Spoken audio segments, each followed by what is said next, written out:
So hello friends, welcome to my channel. आज मैं आपके लिए एक काफ़ी इंपॉर्टेंट टॉपिक लेके आई हूँ, जो कि है व्हाट इज़ इंश्योरेंस एंड की टर्म्स। बेसिकली हम इन दिस वीडियो में हम ये याद करेंगे कि इंश्योरेंस क्या होता है और उसके कुछ बेसिक टर्म्स जो हैं, जो कि इंश्योरेंस एक पॉलिसी लेते वक्त काम आती हैं। ओके, हम वीडियो स्टार्ट करते हैं।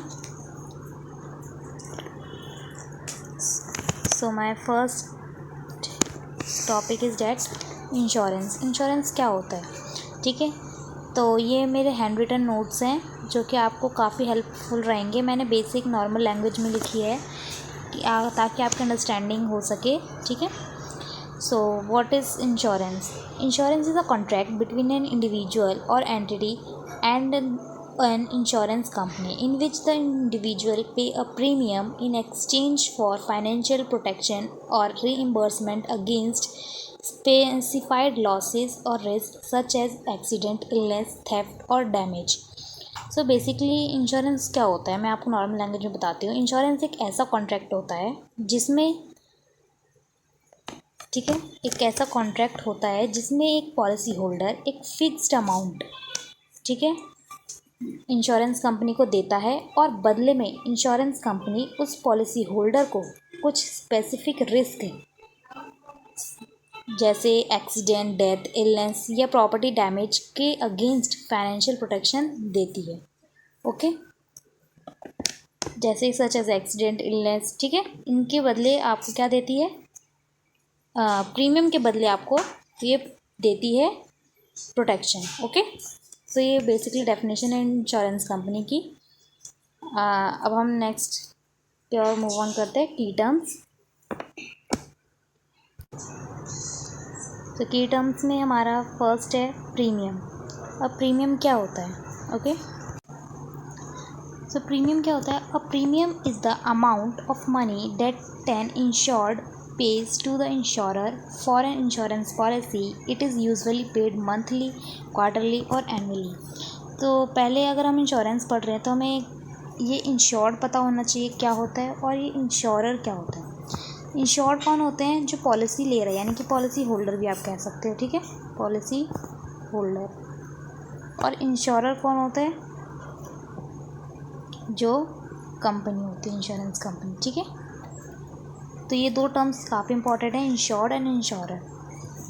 सो इन दिस मैं बताती हूँ दोबारा से आपको। A premium is the amount of money that an insured pays to the insurer for an insurance policy. It is usually paid monthly, quarterly और एनुअली. तो इंश्योरेंस प्रीमियम एक अमाउंट होती है जो आप इंश्योरेंस कंपनी को रेगुलर इंटरवल पर देते हो, या आप मंथली, क्वार्टरली भी देते हो, ताकि आपको इंश्योरेंस कवरेज मिल सके।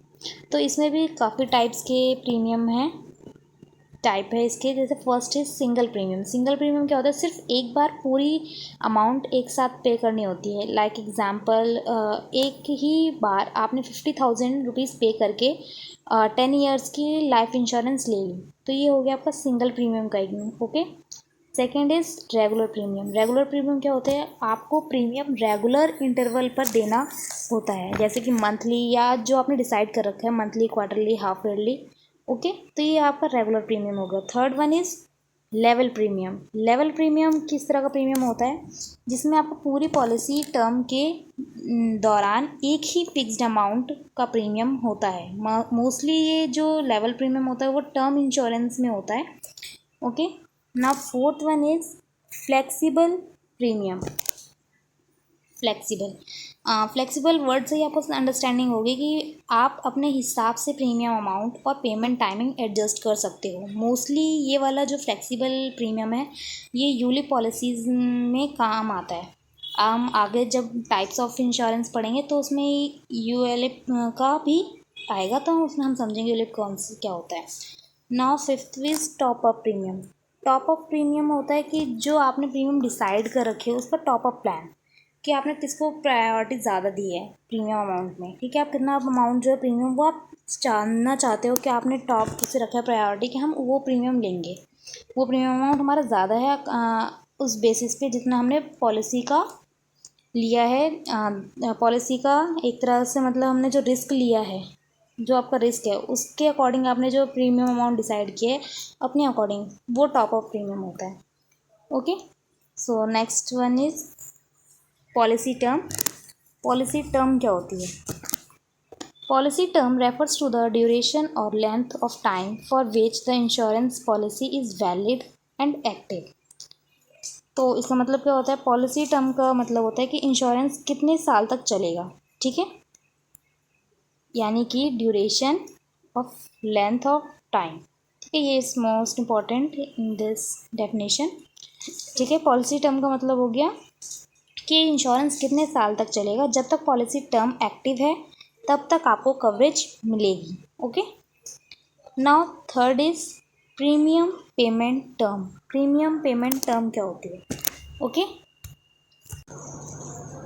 It refers to the number of year you need to pay the premium for your insurance policy. It can be equal or shorter than the overall policy term. So इसका मतलब होता है कितने साल तक आपको premium भरना है, उसके बाद भी अगर पॉलिसी टर्म ज़्यादा है तो कवरेज मिलेगा, चालू रहेगा, ठीक है, पर प्रीमियम भरना नहीं पड़ेगा आपको, ठीक है। इसमें प्रीमियम पेमेंट टर्म में एक नोट आप याद रखिएगा कि जो पॉलिसी टर्म है, पॉलिसी टर्म जैसा हमने वो जो ऊपर पढ़ा था पॉलिसी टर्म के बारे में, वो इक्वल क्या होता है? ड्यूरेशन ऑफ कवरेज, ठीक है। और जो प्रीमियम पेमेंट टर्म होती है, प्रीमियम पेमेंट टर्म वो किसके इक्वल रहती है? ड्यूरेशन ऑफ प्रीमियम पेमेंट, ठीक है, वो किसके अकॉर्डिंग रहती है? Duration of premium payment. तो ये ध्यान रखिएगा कि मैंने नोट की तरह आपको अंडरस्टैंडिंग के दिया है कि आप किस तरह इन दोनों के बीच में डिफ्रेंशिएट कर सकते हो। जो पॉलिसी टर्म होता है वो इक्वल होता है ड्यूरेशन ऑफ कवरेज, और जो प्रीमियम पेमेंट टर्म होता है वो किससे इक्वल रहता है? ड्यूरेशन ऑफ प्रीमियम पेमेंट की। ओके, सो हम नेक्स्ट की टर्म्स के ऊपर मूव ऑन करते हैं।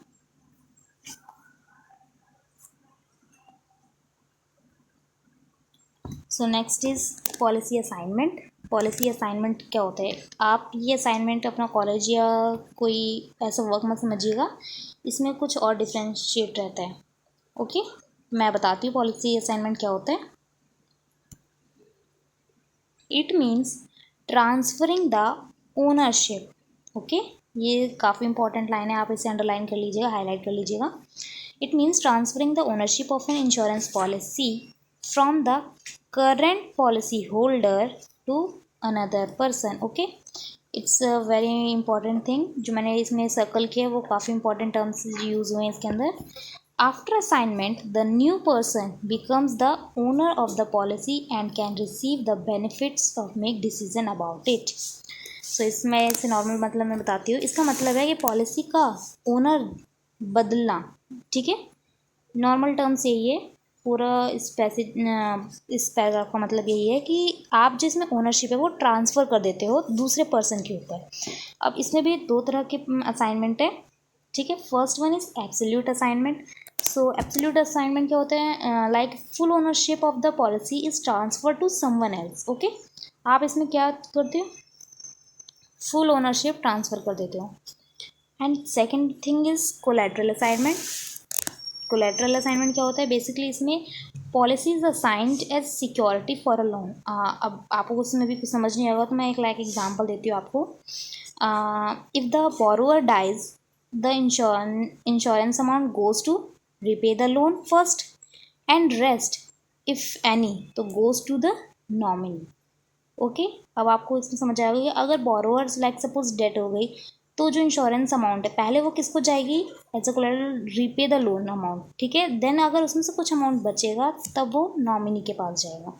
तो ये हो गया collateral assignment. First is absolute assignment. Okay, now goes to next policy riders. अब पॉलिसी राइडर्स क्या होते हैं? ठीक है, policy riders are optional add on. What is that? Optional add on extra benefits that you can purchase along with your base insurance policy enhance your coverage। तो इसका मतलब होता है कि आप एक्स्ट्रा प्रोटेक्शन जो आप अपनी पॉलिसी के साथ ऐड ऑन कर सकते हो, थोड़ा एक्स्ट्रा प्रीमियम अमाउंट देकर ये आप पॉलिसी को और स्ट्रॉन्ग बनाते हैं, ठीक है। लाइक जैसे अगर आपने कोई पॉलिसी ली तो उसके साथ आपने सोचा कि मैं एक्सीडेंट, कहीं भाई मेरा एक्सीडेंट के थ्रू डेथ या इससे हो जाए, तो आपने उसके अंदर एक राइडर ले लिया, एक्सीडेंटल डेथ राइडर। एक्सीडेंटल के अगर एक्सीडेंट के दौरान आपकी डेथ हो गई तो उसके ऊपर आपको क्लेम मिलेगा। सेकंड इज़ क्रिटिकल इलनेस, कोई क्रिटिकल इलनेस है आपके अंदर तो आप वो भी राइडर्स किसी बेस पॉलिसी के अंदर आप राइडर्स ही ले सकते हो, क्रिटिकल इलनेस किसी डिजीज़ के बारे में। Waiver of premium rider, income benefits rider या हॉस्पिटल कैश राइडर, तो ये सब राइडर्स जो हैं आपको मिलते हैं इंश्योरेंस पॉलिसी के। जब आप फॉर्म फिल करोगे तो उसके अंदर ये ऑप्शंस रहते हैं कि आप इस पॉलिसी के साथ किसी और कोई और एडिशनल आप राइडर ले सकते हो, बट आपको इसमें कुछ थोड़ा एक्स्ट्रा प्रीमियम पे करना पड़ता है। Okay, next is policy holder. तो ये तो आपको पता ही होगा, फिर मैं इसकी आपके लिए टर्म से डाल दिया मैंने कि पॉलिसी होल्डर क्या होता है। Policy holder is the person who buy and own the insurance policy. This person is responsible for paying the premium and has the legal rights over the policy like assigning it or choosing nominees. तो इसका मतलब होता है कि policy holder वो होता है जो पॉलिसी खरीदता है, बाय करता है, ठीक है, और पैसे देता है। वो इंश्योर्ड पर्सन भी हो सकता है या कोई और भी हो सकता है, ठीक है। तो ये काफ़ी इजी थी, तो मैंने इसे ज़्यादा डीपली एक्सप्लेन नहीं किया आपके लिए, पर इतना सफिशिएंट है। Okay, now policy schedule. अब पॉलिसी शेड्यूल क्या होता है? It is the detail document, okay, it is the detail document attached to an insurance policy that provides a summary of the policy terms and condition. It outlines important information about the policy including the coverage amount, premium details, policy holder information. मैं अब इसे short form में understand करवाते हैं आपको कि policy schedule क्या होता है। ये एक डॉक्यूमेंट होता है जिसमें आपकी पॉलिसी का सारा डिटेल दिया होता है, जैसे प्रीमियम कितना है आपका, कवरेज क्या है, ड्यूरेशन क्या है, एग्जैक्ट, और भी बहुत सारी चीज़ें इसके अंदर गिवन रहती हैं। Now move on to next key terms, beneficiaries. Beneficiaries क्या होती है? It is an individual who entitled to receive the insurance benefits from the policy upon the occurrence of a specified event such as the death और disability of the insurance person. तो beneficiaries क्या होते हैं? ये वो लोग होते हैं जो पॉलिसी होल्डर की डेथ या कोई भी अनहैपनिंग इवेंट होने के बाद इंश्योरेंस का जो अमाउंट होता है वो बेनिफिट लेते हैं। आप अपनी फैमिली या किसी और को बेनिफिशरीज बना सकते हो। तो इसमें भी दो तरह के बेनिफिशरीज होते हैं, primary and contingent. Primary beneficiaries कौन होते हैं? The first person to receive the insurance, okay, यानी कि आपने जो फर्स्ट प्रायोरिटी दी है उस पर्सन को, वो प्राइमरी बेनिफिशरी होंगे। लाइक इसमें आपके फर्स्ट या प्राइमरी बेनिफिशरी कौन हो सकते हैं? जैसे स्पाउस या चिल्ड्रन, ओके। एंड सेकेंड ये thing is contingent beneficiary. Contingent क्या होते हैं? The backup beneficiaries who will receive the benefit if the primary beneficiary is unavailable. तो इसमें आपके कौन हो सकते हैं? लाइक फ्रेंड्स या कोई भी जिसको आपने बना रखा है नॉमिनी के रूप में। Now move on to next key terms, human life value. It is the financial value of a person future earnings, saving and contribution to their family. It helps to calculate how much life insurance coverage a person should have to protect their family financial future in case of their ultimately death. तो मैं इसको normal words में समझाती हूँ आपको। इसका मतलब होता है एक इंसान की अर्निंग की टोटल वैल्यू जो उसके परिवार को यानी फैमिली के लिए इम्पॉर्टेंट है। ये वैल्यू हेल्प करती है डिसाइड करने में कि कितनी लाइफ इंश्योरेंस देनी और लेनी चाहिए, ठीक है। इसका एग्जांपल मैं आपको देती हूँ। If you earn ₹5 lakh per year, okay, and plan to work for 25 more years, so your HLV may be ₹1.25 crore. मैंने अब HLV कैसे कैलकुलेट की मैं आपको बताती हूँ। जैसे कि मैंने बताया आपको कि आपकी अर्निंग कितनी है? 5 लाख, ठीक है, और आपका प्लान है कि मैं अब जिस एज पे अभी ले रहा हूँ इंश्योरेंस पॉलिसी, और उसके बाद जो है मैं 25 मोर यानी 25 ईयर और मैं जॉब करूँगा। सो आपने 5 लाख डिवाइड नहीं,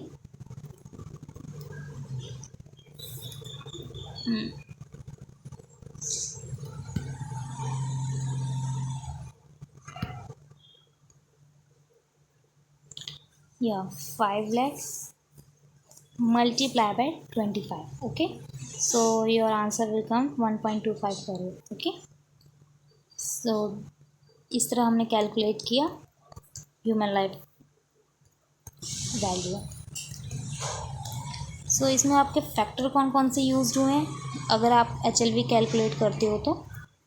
इसमें फर्स्ट है कि आपकी एज इज़ मोस्ट इम्पॉर्टेंट, कि अगर HLV कैलकुलेट करना है तो आपको एज जो है वो लेनी पड़ेगी, अपना करंट इनकम जो आपकी करंट इनकम है, साथ में वर्किंग ईयर्स लेफ्ट, ठीक है, जो मैंने अभी लिया था 25 मोर। इसी तरह आपको भी देखना होगा, आपने इसमें एक्सपेंस लाइबिलिटीज़ और ये सब चीज़ें भी देखनी पड़ेंगी कि आपको कोई एग्जिस्टिंग इंश्योरेंस तो नहीं है, सेविंग आपकी कितनी है। तो ये सारे फैक्टर्स जो होते हैं वो कैलकुलेट यूज़ होते हैं कैलकुलेट करने में HLV को। ओके, सो ये मैंने आपके बेसिक अंडरस्टैंडिंग के लिए दे दिया कि आप किस तरह HLV कैलकुलेट भी कर सकते हो और फैक्टर कौन कौन से यूज्ड होते हैं HLV में।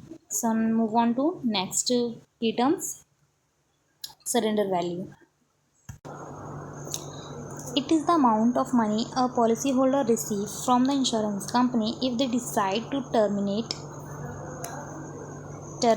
their policy before its maturity date. तो इसमें इंपॉर्टेंट वर्ड्स कौन कौन से मैं आपको सर्कल कर देती हूँ, terminate and maturity date. So basically surrender value का मतलब होता है अगर आप पॉलिसी को बीच में बंद कर देते हो तो कंपनी आपको जो पैसा वापस करती है वो सरेंडर वैल्यू होती है। ये हमेशा प्रीमियम से कम ही होती है। ओके, इसमें आपके दो तरह के होते हैं, एक गारंटेड सरेंडर वैल्यू कि आपको एटलीस्ट इतना अमाउंट तो पे हो गई अगर आपने पॉलिसी बीच में बंद कर दी तो, और स्पेशल सरेंडर वैल्यू होता है, इसमें आपका जो मनी होता है जो आपको आगे मैच्योरिटी डेट से पहले जो आप अपना सरेंडर टर्मिनेट कर रहे हो तो वो डिसाइड की जाती है फॉर अ स्पेशल सर्कमस्टांस रहते हैं कैलकुलेट करने के लिए कि आपको इतना सरेंडर वैल्यू मिलेगा।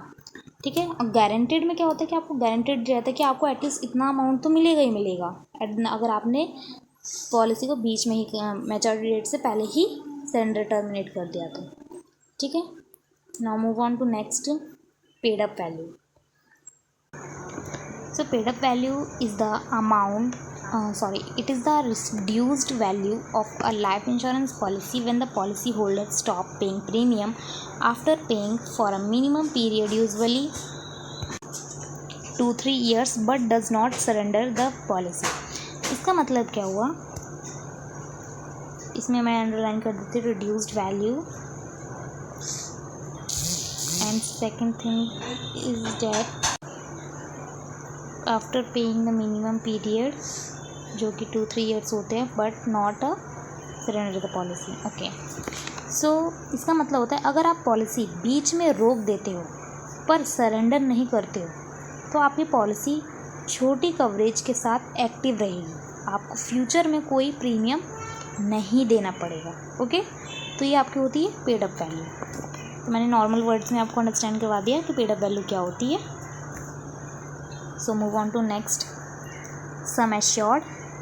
सम एश्योर्ड का मतलब क्या होता है, it is the fixed amount of money, it is a fixed amount of money that is insurance का,